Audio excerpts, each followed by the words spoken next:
कैसे हो प्यारे बच्चों। मैं दिनेश शर्मा श्री राम पब्लिक स्कूल के इस ऑनलाइन प्लेटफॉर्म पे आप सबका स्वागत करता हूं। पीछे की जो क्लासेस थी उस क्लास के अंदर हम पढ़ रहे थे सेल के बारे में, और हमने सेल का बेसिक इंट्रोडक्शन पढ़ लिया था कि सेल को डिस्कवर किसने करा था, सेल किस शेप के अंदर मिलती है और किस साइज के अंदर मिलती है। आज हम जिस टॉपिक को स्टडी करेंगे वो रहेगा overview of cell. Overview of cell का मीन्स ये है कि जैसे जैसे हम चैप्टर में आगे की तरफ बढ़ेंगे सेल के अंदर हमें क्या कुछ देखने को मिलेगा उसकी बात हम डिस्कस करेंगे। तो चलिए स्टार्ट करते हैं, शुरू करते हैं। तो सबसे पहली बात जो है वो ये है, हेडिंग डाल देते हैं अपन, ओवर व्यू ऑफ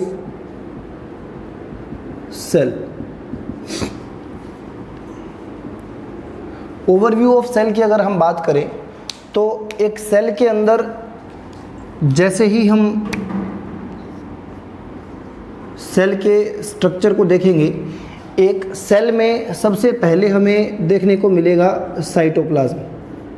मैं एक रफ डायग्राम बना देता हूँ यहाँ, इस तरह से। मान लीजिए ये कोई सेल है और इस सेल के अंदर सबसे पहले अगर आपको कुछ देखने को मिलेगा तो वो मिलेगा आपको साइटोप्लाज्म। लिक्विड स्ट्रक्चर है एक लिक्विड स्ट्रक्चर है, तो सबसे पहले आपको क्या देखने को मिलेगा, साइटोप्लाज्म। फिर उसके बाद में नंबर 2 पे जब हम सेल को स्टडी करते हैं तो सेल के अंदर हमें एक राउंडेड स्ट्रक्चर दिखाई देगी, सबसे बड़ा स्ट्रक्चर दिखाई देगा, एक राउंडेड स्ट्रक्चर दिखाई देगा जिसको हम बोलते हैं न्यूक्लियस। न्यूक्लियस देखने को मिलता है। ये न्यूक्लियस जो है इसके बेसिस पे सेल को हम 2 क्लास में डिवाइड कर सकते हैं। The first one is prokaryotic cell and second one is eukaryotic cell. Prokaryotic cell and eukaryotic cell. अब प्रोकैरियोटिक सेल और यूकैरियोटिक सेल्स मीन्स क्या है? प्रो का मतलब है ना, जैसे मतलब अगर किसी भी सेल के आगे प्रो, या किसी भी बायोलॉजी के अंदर किसी भी वर्ड के आगे प्रो या यू नाम अगर आपको देखने को मिलता है, सुफिक्स अगर देखने को मिलता है, तो प्रो का मतलब ये है पहले का, पुराना। मतलब प्रिमिटिव टाइम के अंदर जो सेल्स मिलते थे उनको बोलते हैं प्रोकैरियोटिक सेल्स, और लेटेस्ट मॉडर्न टाइप के अंदर जो सेल्स मिल रहे हैं उनको बोला जा रहा है यूकैरियोटिक सेल। तो प्रोकैरियोटिक सेल्स का मीन्स ये है कि वो सेल्स जिनके अंदर क्लियर या वेल डेवलप न्यूक्लियस नहीं मिलता। मतलब अगर हम सेल को देखेंगे और अगर हम सेल के अंदर न्यूक्लियस को आइडेंटिफाई नहीं कर पा रहे कि इस सेल के अंदर न्यूक्लियस कहाँ है, तो उस टाइप के सेल को हम बोलेंगे प्रोकैरियोटिक सेल। जितने भी बैक्टीरिया हैं वो सारे के सारे इसी क्लास के सेल हैं। बैक्टीरियल सेल जो भी हैं वो सारी के सारी प्रोकैरियोटिक टाइप की सेल्स हैं।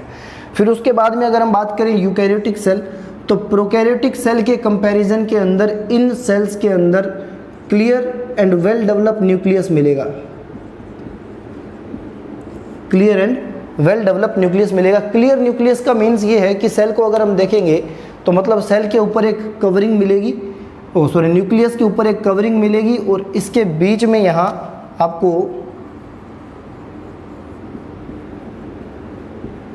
क्रोमोसोम्स मिलेंगे। और क्रोमोसोम्स वो स्ट्रक्चर है जो डीएनए को अपने अंदर एडजस्ट करके रखती है। ठीक है, तो क्रोमोसोम्स के ऊपर एक क्लियर इन्वेलप मिलेगा, एक क्लियर कवरिंग मिलेगी, और उस कवरिंग की वजह से हम इजीली न्यूक्लियस को आइडेंटिफाई कर पाते हैं। तो प्रोकैरियोटिक सेल्स के अंदर क्लियर और वेल डेवलप न्यूक्लियस जो है वो नहीं मिलता हमें, और यूकैरियोटिक सेल के अंदर क्लियर और वेल डेवलप न्यूक्लियस हमें देखने को मिलता है। तो बेसिक बात है, हमने 2 स्ट्रक्चर्स पढ़े हैं यहाँ। नंबर 1 हमने सेल के अंदर पढ़ा है साइटोप्लाज्म, सेकंड हमने पढ़ा है न्यूक्लियस। थर्ड अगर हम बात करें यूकैरियोटिक सेल की, अपने ओवरव्यू पढ़ रहे हैं, मतलब एक सेल के अंदर हमें क्या क्या देखने को मिलेगा। अगर हम बात करें यूकैरियोटिक सेल की, तो यूकैरियोटिक जो सेल्स हैं, इन सेल्स के अंदर हमें 2 टाइप के सेल्स देखने को मिलेंगे। Number 1 is plant cell and second is animal cell. Plant cell and animal cell. Plant cell में क्या देखने को मिलेगा आपको, प्लांट सेल को आप आइडेंटिफाई कर सकते हो, इन सेल के ऊपर आपको सेल वॉल मिलेगा। इन सेल के ऊपर हम जैसे जैसे चैप्टर के अंदर आगे बढ़ेंगे हम इन सब चीज़ों को डिटेल में पढ़ेंगे, डिटेलिंग में पढ़ेंगे, लेकिन आज सिर्फ हम एक सेल का ओवरव्यू देख रहे हैं कि सेल के अंदर क्या क्या चीज़ें देखने को मिलती हैं। तो प्लांट सेल, एनिमल सेल, और प्लांट सेल को हम एनिमल सेल से किस तरह से अलग कर सकते हैं, अगर सिर्फ हम उसके आउटर स्ट्रक्चर को देखते हैं तो प्लांट सेल जो है, प्लांट सेल के अंदर आपको देखने को मिलेगा सिर्फ और सिर्फ, मतलब प्लांट सेल के अंदर आपको देखने को मिलेगा सेल वॉल, जबकि एनिमल सेल जो है, इस एनिमल सेल के अंदर, इस एनिमल सेल में आपको सेल वॉल एब्सेंट मिलेगी। फॉर एग्जांपल जैसे मान लीजिए ये सेल था, तो प्लांट सेल के अंदर यहाँ आपको सेल वॉल देखने को मिलेगा, जबकि एनिमल सेल जो है, एनिमल सेल में आपको सेल वॉल देखने को नहीं मिलेगा। ठीक है, नेक्स्ट अगर हम बात करें सेल के अंदर मिलने वाले अदर कंपोनेंट्स की, तो कुछ ऐसे कंपोनेंट्स हैं जो प्लांट सेल में मिलते हैं, एनिमल सेल में नहीं मिलते, और कुछ ऐसे कंपोनेंट्स हैं जो एनिमल सेल में मिलते हैं, प्लांट सेल में नहीं मिलते। वन बाय वन डिस्कस करते हैं। पहले तो हम उस स्ट्रक्चर की बात करेंगे जो plant cell and animal cell दोनों में देखने को मिलती है। प्लांट सेल और एनिमल सेल दोनों में देखने को मिलती है। तो प्लांट सेल की अगर हम बात करें और एनिमल सेल की अगर हम बात करें, तो यहाँ हमें एक स्ट्रक्चर है राइबोसोम, ये हमें दोनों में देखने को मिलेगा, प्लांट सेल में भी देखने को मिलेगा, एनिमल सेल में भी देखने को मिलेगा। दूसरा अगर हम बात करें तो ये हमें प्रोकैरियोटिक सेल में भी देखने को मिलेगा और यूकैरियोटिक सेल में भी देखने को मिलेगा। प्रोकैरियोटिक सेल और यूकैरियोटिक सेल मीन्स एक ऐसा सेल जिसके अंदर क्लियर न्यूक्लियस नहीं है और एक ऐसा सेल जिसके अंदर क्लियर न्यूक्लियस है। तो इन दोनों टाइप के सेल के अंदर हमें राइबोसोम देखने को मिलेंगे। तो पहली चीज़ तो हो गई ये।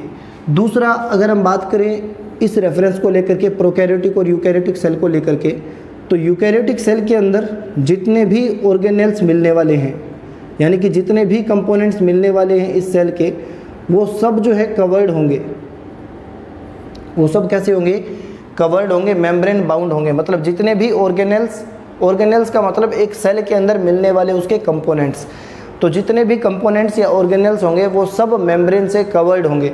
जबकि प्रोकैरियोटिक सेल के अंदर मिलने वाले जितने भी कंपोनेंट्स होंगे या ऑर्गेनेल्स होंगे उनके ऊपर कवरिंग नहीं मिलेगी। और राइबोसोम एक ऐसा ऑर्गेनेल है जिसके ऊपर कवरिंग नहीं होती, और ये बेसिकली प्रोकैरियोटिक और यूकैरियोटिक दोनों ही टाइप के सेल्स के अंदर हमें देखने को मिलेगा।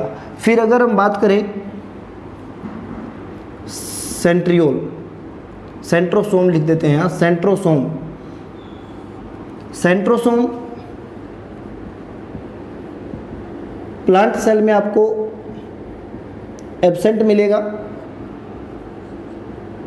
और एनिमल सेल में आपको प्रेजेंट मिलेगा।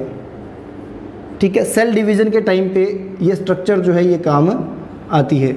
जब हम सेल डिवीज़न को पढ़ेंगे तो सेल डिवीज़न के टाइम पे ये स्ट्रक्चर हमारे काम में आती है। पहला ये हो गया, सेकंड ये हो गया। थर्ड अगर हम बात करें क्लोरोप्लास्ट, और इस क्लोरोप्लास्ट में मिलता है आपको क्लोरोफिल। तो क्लोरोप्लास्ट या क्लोरोफिल जो है ये आपको प्लांट सेल में देखने को मिलेंगे, जबकि एनिमल सेल के अंदर ये आपको एब्सेंट मिलेंगे। ठीक है, उसके बाद अगर हम बात करें नंबर 3, नंबर 4 पे, कुछ ऑर्गेनेल्स ऐसे हैं जैसे माइटोकॉन्ड्रिया, ये आपको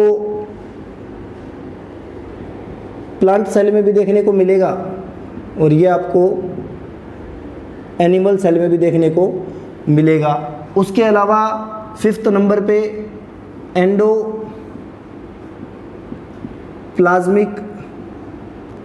रेटिक्यूलम, इसको शॉर्ट में हम ER बोल देते हैं। तो ये ER जो है ये आपको प्लांट सेल में भी देखने को मिलेगी और एनिमल सेल में भी देखने को मिलेगी। तो इस तरह से बहुत सारे ऑर्गेनेल्स हैं जो सेल्स के अंदर हमें देखने को मिलते हैं। तो ये एक बेसिक ओवरव्यू था, सेल का ओवरव्यू था कि एक सेल के अंदर हमें क्या क्या चीज़ें दिखाई देती हैं। तो जैसे जैसे हम चैप्टर में आगे बढ़ेंगे, जैसे जैसे हम चैप्टर में आगे स्टडी करते जाएंगे, वैसे वैसे हमें एक एक कंपोनेंट को डिटेलिंग में पढ़ना रहेगा भी कौन सा कंपोनेंट्स है, इसके अंदर क्या क्या चीज़ें मिलती है, किस तरह से ये फंक्शन करता है, किसने इसको डिस्कवर करा था। तो आज की क्लास को अपन यहीं एंड करेंगे और नेक्स्ट जो भी क्लास होगी उसके अंदर पर्टिकुलर इनमें से किसी एक कंपोनेंट को उठाएंगे और उसको डिटेल से स्टडी करेंगे। Thank you.